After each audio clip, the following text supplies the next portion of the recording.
Book my show. So I verify with my people, అసలు వాళ్ళు ఇంతవరకు పర్మిషనే తీసుకోలేదు. పర్మిషన్ తీసుకోకుండా 31st ఈవినింగ్ సన్బర్న్ పార్టీలు పెట్టి కిడ్స్ అండర్ 18 అసలు అట్లాంటి వాటిలో అలోవే చేయదు. అండర్ 18 లిక్కర్ ఇవ్వడానికే వీల్లేదు. ఈరోజు స్కూల్ పిల్లలకు కూడా they are giving some incentives. So అసలు ఆ బుక్ మై షో ప్లాట్ఫామ్ ఎవరిది? ఈ సన్బర్న్ ఈవెంట్ ఆర్గనైజ్ చేస్తున్నది ఎవరు? డిజిటల్ చెప్తున్నా అంటే గతంలో నేరగాళ్ళకి ఒక విధానం ఉండేది, ఇప్పుడు సైబర్ క్రైమే బిగ్గెస్ట్ టాస్క్. ఎందుకంటే సాంప్రదాయబద్ధమైన నేరాలు అంటారు కదా, ఆ నేరాలు ఇప్పుడు మొత్తం కంప్లీట్గా సైబర్ క్రైమ్ వైపు వెళ్ళిపోయింది.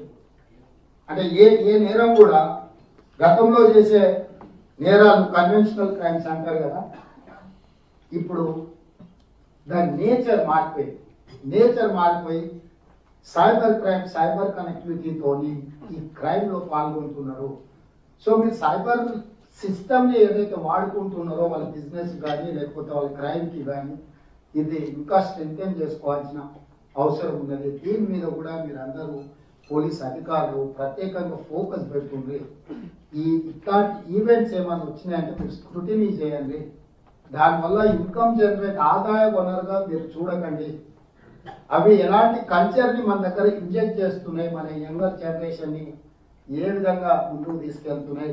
హుక్కా సెంటర్స్ కానీ, పబ్లలో జరిగే వ్యవహారాలు కానీ, లేకపోతే ఇట్లాంటి సన్బర్న్ పార్టీలు ఆల్మోస్ట్ గోవా, మహారాష్ట్ర, కర్ణాటక బ్యాన్ చేసింది, క్యాన్సిల్. ఇంతకుముందు గోవా ఇచ్చిన దాంట్లో జరిగిన ఇన్సిడెంట్ అండ్ యాక్సిడెంట్స్ తోని గోవా గవర్నమెంట్ బ్యాన్ చేసింది, మహారాష్ట్ర గవర్నమెంట్ పర్మిషన్ ఇచ్చి క్యాన్సిల్ చేసింది, అండ్ కర్ణాటక గవర్నమెంట్ పర్మిషన్ ఇచ్చి క్యాన్సిల్ చేసింది.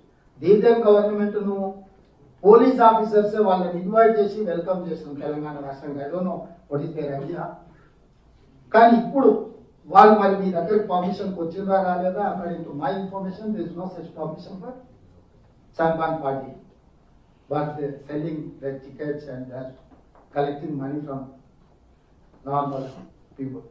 సో ఇట్లాంటి విషయాలు మీరు కఠినంగా వ్యవహరించండి. ఎంత పెద్దవాళ్ళైనా, ఎంత వాళ్ళ బ్యాక్గ్రౌండ్ ఏమున్నా ఎవరిని స్పేర్ చేయాల్సిన పని లేదు. మీకు ఎవరు మాట్లాడినా ఎవరిని వదలాల్సిన పని లేదు. ప్రభుత్వం సంపూర్ణంగా పోలీస్ అధికారులకు గంజాయి ముఖ్యంగా ఏఓబి ప్రాంతం నుంచి ఎట్లా ట్రాన్స్పోర్ట్ అవుతుంది, ఏమవుతుంది, మన దగ్గర పండించేది తక్కువ ఉండొచ్చు కానీ వినియోగించేది ఎక్కువైంది. ఏఓబి ప్రాంతంలో నుంచి మన ప్రాంతానికి గంజాయి ఏ రకంగా వస్తుంది ఏందనే దాని మీద కూడా మా పోలీస్ అధికారులు లా అండ్ ఆర్డర్ కంట్రోల్ చేయడం ఒకటే కాదు, ఈరోజు ప్రతి జిల్లా ఎస్పీ మీ ప్రాంతాలలో మండల స్థాయి చిన్న చిన్న పట్టణాలలో కూడా కాలేజీలలో ఇది ఎక్కువగా వినియోగిస్తున్నారు.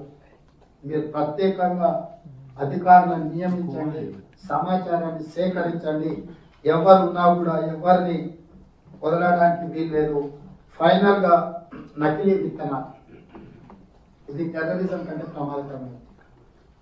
6 కాళ్ళు కష్టపడే రైతుకు నకిలీ విత్తనాలు అమ్మడం ద్వారా ఈరోజు రైతు ఆత్మహత్యలు జరుగుతున్నాయంటే కారణం ప్రధానంగా నకిలీ విత్తనాల వెనకాల ఉన్న కార్పొరేట్ కంపెనీ. వాళ్ళ కింద సేల్స్ కోసం ఎవరినో ఏజెంట్ని అపాయింట్ చేస్తాడు, వీడు ఏదో విత్తనాలు అమ్మేస్తాడు.